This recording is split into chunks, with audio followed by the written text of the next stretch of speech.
చావు భద్రం. ఎవరికైనా ఈసారి ఈ నియోజకవర్గంలో చెప్తున్నాం, ఈ పెడబల్లో చెప్తున్నాం, పేద ప్రజలకు చెప్తున్నాం, మీకు ఎవడైనా ఫోన్ చేసి బెదిరిస్తే ఎగిసి తంతా అని చెప్పండి. ఓటడిగేటువంటి హక్కు ప్రతి ఒక్క నాయకుడికి ఉంటుంది, ప్రతి ఒక్క పార్టీకి ఉంటుంది. నువ్వు వాడికి ఓటేయద్దు, వీడికి ఓటేయద్దు, మాకేయాలని అని చెప్పేసి హుక్కుం జారీ చేసేటువంటి ఎవడైనా పెత్తందారి వస్తే ఎగిసి ముడ్డి మీద దంతామని చెప్పండి, వాళ్ళు మత్తు నిరుస్తామని చెప్పేసి కూడా చెప్పండి.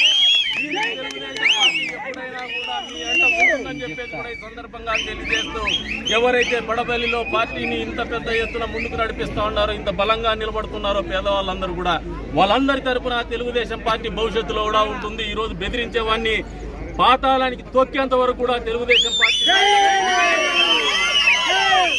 వచ్చే రోజుల్లో మీకు ఈ నియోజకవర్గ ఫలితం పేదవాళ్ళు ఇవ్వబోయేటువంటి ఫలితం, పేదల ఆకాంక్షలకు అనుగుణంగా రాబోయే ఫలితం, ఏ కులానికో ఏ మతానికో దొరికినటువంటి ఫలితం కాదు ఇది. ఖచ్చితంగా ఒక నమ్మకానికి, ఒక విశ్వాసానికి, ఒక ప్రతీకకి, ఈ రాష్ట్ర అభివృద్ధికి, ఈ నియోజకవర్గ అభివృద్ధికి పూర్తి స్థాయిలో విలక్షణమైనటువంటి తీర్పు ఇవ్వడానికి ఓటర్లు సిద్ధంగా ఉన్నారని చెప్పేసి కూడా ఈ సందర్భంగా తెలియజేస్తుంది. మరొకసారి ఈ రోజున పెడబల్లిలో ఇంత ప్రేమగా పేదవాళ్ళు మా గురించి మండు టెండను కూడా లెక్క చేయకుండా నడి రోడ్డు మీద చిందులేస్తూ చేసినటువంటి ఈ ఆహ్వానాన్ని మనస్ఫూర్తిగా వాళ్ళందరినీ ఇచ్చినటువంటి గడ్డ ఇది పెడబల్లి.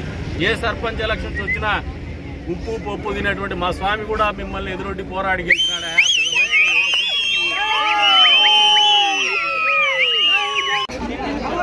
రాయలసీమ ప్రాంతంలో మొదటి నుంచి కూడా ఏదైతే వైఎస్ఆర్సీపీ ఆధిపత్యానికి గండి కొట్టే విధంగా ఈసారి ప్రజలు తీర్పు ఇచ్చేటువంటి పరిస్థితులు పూర్తి స్థాయిలో కనపడుతున్నాయి.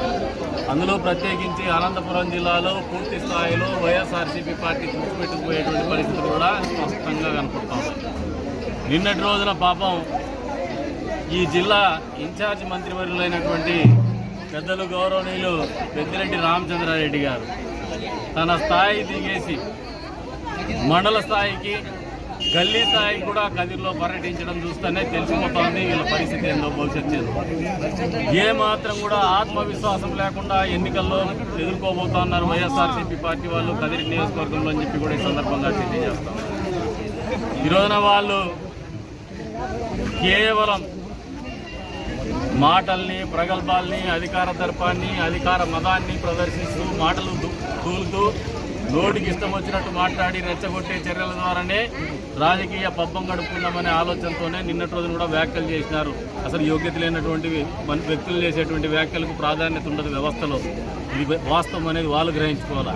అది ఎవరిని ఉద్దేశించో యోగ్యత లేని వ్యక్తులు ఎవరో వాళ్ళ విజ్ఞతకి వదిలేస్తూ ఉన్నారు. పదవి ఉంటే కాదు, వ్యక్తిత్వం ఉంటేనో, సమాజంలో ప్రజల్లో హోదా ఉంటేనో, పట్టుంటేనో నాయకుడు అవుతాడు, కానీ పదవితో నాయకుడు కాడనేది వాస్తవమని ఆ యోగ్యత లేనటువంటి వ్యక్తులు మాత్రం గ్రహించుకోవాలి. రెండోది పెడబల్లి మొదటి నుంచి కూడా పెత్తందారులకి, పేదవాళ్లకు మధ్యన పోరు జరుగుతూనే ఉంటుంది. ఈ రోజున ఈ పెడబల్లి నడిబొడ్లో నిలబడి మాట్లాడుతూ ఉన్నాను.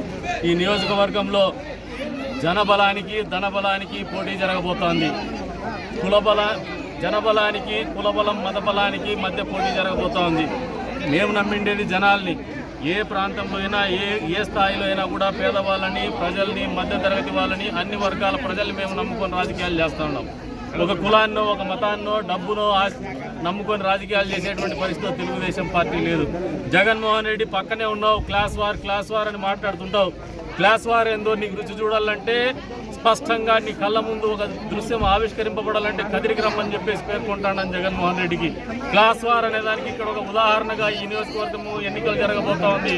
పెద్దిరెడ్డి రామచంద్రారెడ్డి ఈ రోజున భయకంపితులు అవుతున్నాడు. వైఎస్ఆర్సీపీ పార్టీ భయపడుతోంది, జగన్మోహన్ రెడ్డి భయపడుతున్నాడు. అందుకే గతంలో ఏదైతే కోడికత్తి డ్రామా చేస్తే ఈ రోజున గులకరాయి డ్రామా చేస్తూ ఉన్నాడు. పెద్దిరెడ్డి రామచంద్రారెడ్డి అయితే తన స్థాయి దిగజారి మరి గల్లీలోకి పరిగెత్తే రకంగా తెలుగుదేశం పార్టీ బలపడినటువంటి పరిస్థితులు కదిరి నియోజకవర్గంలో కనపడుతున్నాయి. మరి ఈ రోజున ఈ పెడబల్లిలో చెప్తా ఉన్నాను, ఒక మనిషి, పెద్ద మనిషి పాపం గతం తెలియకుండా, చరిత్ర తెలియకుండా, పెద్ద పుడింగులు అనుకున్నటువంటి వాళ్ళు, మేము చాలా పెద్ద ఫ్యాక్షనిస్ట్ అనుకున్నటువంటి వాళ్ళు కూడా మట్టిలో కలిసిపోయినటువంటి గడ్డిది. నువ్వు దీనికి అతీతులు కాదు, కొత్తగా వచ్చిన కొత్త పిచ్చ కానీ పొద్దురగడం లేదు. గట్టిగా మాట్లాడుతున్నావు, అందరికి ఫోన్లు చేసి బెదిరిస్తున్నావు. గట్టిగా కల్లెర్ర చేసే చప్పుడు, చెడు చప్పుడు లేకుండా కనపడిపోతావు. గుర్తుపెట్టుకో, ఈ నేల మీద నీ ఊర్లో